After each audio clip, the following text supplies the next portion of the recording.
លោកពួករបស់ខ្ញុំគឺគាត់បានចេញពីមន្ទីរពេទ្យមួយថ្ងៃហើយថ្ងៃនេះក៏បាននាំគាត់ទៅឲ្យធូបនៅលោកតាតពងកញូមដើម្បីសុំសេចក្តីសុខចម្រើនហើយក៏សូមអរគុណដល់បងប្អូនទាំងអស់គ្នាមិនថាទីចិត្តមិនថាទីឆ្ងាយមិនថានៅបាត់ដំបងមិនថានៅសៀមរាបតែងតែសួរសុខទុក្ខលោកឪពុករបស់ខ្ញុំរហូតនៅពេលដែលយើងមានបញ្ហាគ្រាន់តែការសួរនាំការ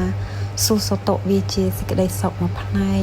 យើងមានអារម្មណ៍ថាយើងអត់ឯកាយើងមានអារម្មណ៍ថាយើងអត់មែនពិបាកចិត្តឯងយើងមានអ្នកនៅចាំជួយលើកទឹកចិត្តយើងមានអ្នកចង់ដឹងចង់សួរសុខទុក្ខ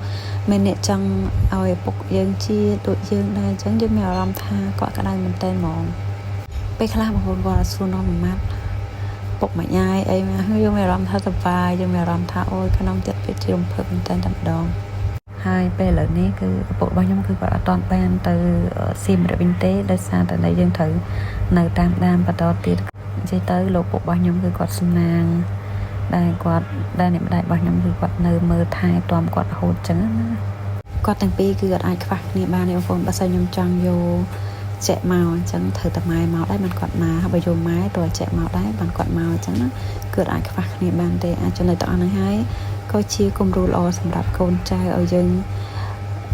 ចេះស្រឡាញ់គ្នាមើលថែទាំគ្នាអញ្ចឹងណាហើយមកកូនស្រីរបស់ខ្ញុំអូយពីបួងសួងដល់កូនអត់ដឹងថាសុំអីខ្លះទេបងប្អូនអើយពីអូយគេសុំដល់ហើយសម្រាប់ការបួងសួងរបស់ខ្ញុំគឺសុំតែឲ្យលោកអ្នកមានគុណទាំង3មានសុខភាពល្អបរិបូរណ៍អាយុយឺនយូរកម្លាំងពលំខ្លាំងក្លាដើម្បីជាម្លប់សម្រាប់កូនចៅចំនួនក្រោយ